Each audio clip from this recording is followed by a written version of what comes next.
Hey y'all, what's going on? This is SorcererCrow here, and sorry by the way if my voice sounds just a little bit raspy. I've been kind of getting over a sickness this past week, so it's been a while since I've recorded a video, and just mainly because of school, but also just because I really couldn't think of anything to record. I haven't been playing the game much recently.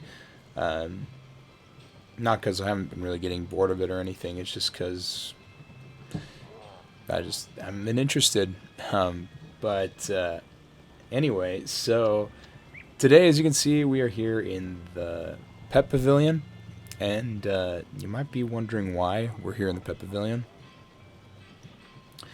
And that's because, well, the other day I was helping a friend quest through Marleybone, and another guy joined us, and this other guy, he was balanced, and so he was interested in some of my pets I had, because I had a pretty good pet equipped. It was actually my quadruple damage double resist pet, Archie. I haven't shown him to y'all, but here he is. And I do have him in the Hatchmaking Kiosk, which is great.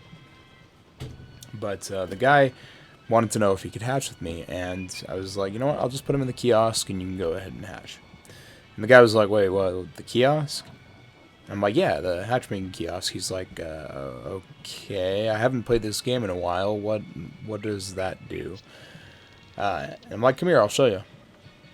So it gave me an idea. I've decided that I'm going to make a video just talking about the Hatchmaking Kiosk and just kind of to give y'all a quick tutorial of it for anyone that doesn't know what it is, anyone that hasn't played the game in a while, or just wants to know kind of all the functions of it. It's a really great addition to the game. I think that KingsIsle should have added it a long time ago, but I'm glad they added it now. I think it's great. And I feel that this tutorial is quite fitting for the for the upcoming update, because we know there's going to be a lot about pets and new talents and other things like that. So I think that it's quite fitting for the new update spring test run that we're going to see here in the next few weeks. Not exactly sure when, but we'll see. Anyway, so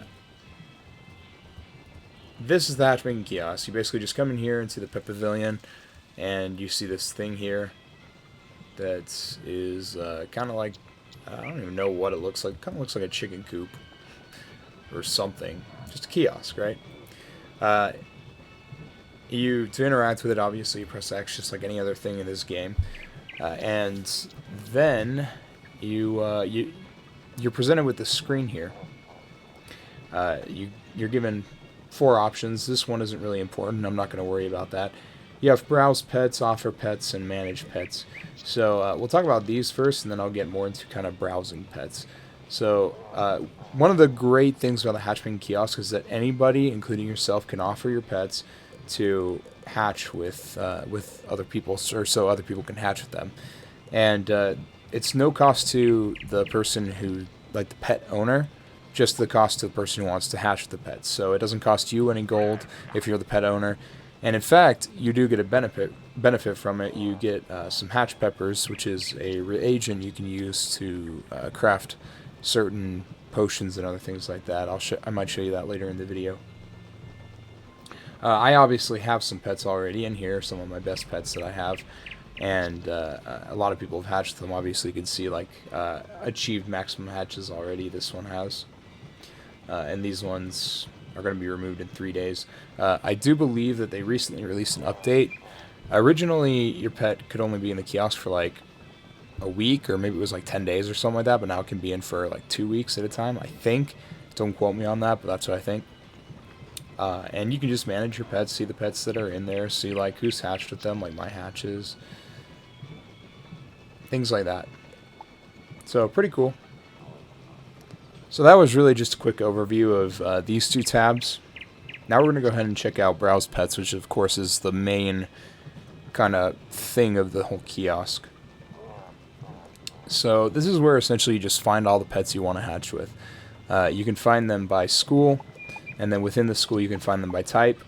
If you didn't know, if you're kind of new to Wizard101, it generally is the case that you're going to find a pet with like your school's damage talents, things like that on a pet of your school. Of course, there are some exceptions to ones that are more for universal schools, things like the rain beetle that a lot of people use for different schools. But for the most part, you're going to find your school's talents on your school's pets. And within these tabs, these school tabs, you'll just find a ton of different pets. Most of the pets, I believe, that are in the game are in here, if not all of them. Could be wrong. At least ones that aren't like retired or whatever it may be. Also, generally, they don't have any Crowns pets in here. Any Crowns pets they do have in here, you have to... They come at a cost to hatch with, a Crowns cost as well, in addition to the gold cost, which is, I mean, you know, to be expected. So, and then, of course, if you really want some hybrids, which are essentially just pets that were originally part of one school, but they've been hatched with to become different schools. This is where you'll find them, in the hybrid tab, which I think some of the hybrids are some of the coolest pets, to be honest, but that's just my opinion. There's a couple other different ways to find pets, though, just besides this. You can browse by pet, or by pet type, but that obviously takes a long time. It's in alphabetical order, and you just go through all the pets in alphabetical order. Oh yeah, see, this one costs some crowns right there in addition to the gold cost. But anyway, there's a couple other ways. You can go ahead and search through your friends. So if you have like a friend that has a really good pet that you want, you basically be like, hey buddy, put that pet in the kiosk. I'll go ahead and hatch with it. And they'll be like, alright. Unless they're like really selfish, they'll be like, nah bro, I'm not going to do that for you. Anyway, so... but if they're a really nice friend, they'll go ahead and put it in the kiosk, and then you can just come here and find their pet. Great. I think that's awesome. And then also something else KingsIsle added in recently was search pet for talents, or search for pet talents. So you can go ahead and type in, like, for example, let's say you want something with Pain Giver. You put that in. And then you just, like, create a talent pool that you want, and it'll come up with all the pets with those talents. So you can either do search for all talents or search for any of these talents. So if you do search for all talents, it'll search for the pets with only the talents that you entered in here, like exactly those talents. But if you do search for any of these talents, it'll search for all the pets with each individual talent. So I think that if you're looking for a specific pet, it's better to do this one, search for all talents. But anyway, that's just a quick overview of the Hatchmaking Kiosk. You can go ahead and train with it now. It's a great addition to the game. Basically, anybody can hatch with anybody's pet now that they want. And like I say, no cost to the owner of the pet, just to the person who wants to hatch. So if you're a pet owner with a lot of great pets, I would encourage you to put them in the kiosk so other people can hatch with them, unless you're just... don't want to, unless you're like living in 2012 where you're still prohibiting people from hatching with your pet. I don't know, something like that, you know, like people used to do in the old days of Wiz. But I wanted to show y'all one more thing just to kind of close up this video. So if you come in here, this is where you get the recipes to use the hatch peppers. You can craft different things, like you have the Hatchmaking Kiosk here, Tapestry to the Hatchery. Oh, this one doesn't even cost any hatch peppers. This one costs 250 hatch peppers. I have more than that, obviously. You can also craft some snacks and also some elixirs. These elixirs are great. These ones actually normally cost crowns. This one is a new one, though. This one you don't find in the crown shop, at least not that I've found. But the next hatch free, and I think that kind of sounds pretty cool. I'm gonna have to try that out one of these days. So just if you have like a really expensive pet hatch you're working with, like some things are like 55,000 gold or something like that. I don't know, some ridiculous price. You might just want to try like to craft this elixir. My favorite personally is this one, where it's a clear hatching slot elixir, and y'all know that one is in. I think it's also known as Puro's Potion number 9. They basically just... oh yeah, Look at that. Pure Host Potion number 9.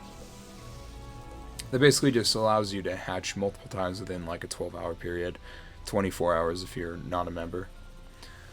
But yeah, anyway, that is it for now. Please leave a like if you enjoyed this video. Please subscribe if you're not already so you don't miss any future video. I am going to be covering some of the updates in the spring test realm, so be looking forward to that. And tell your friends about me. Just spread the word. Be like, Alex the Crow, Sorcerer Crow, has a cool channel. And yeah, alright, I will see y'all in the next one. Peace.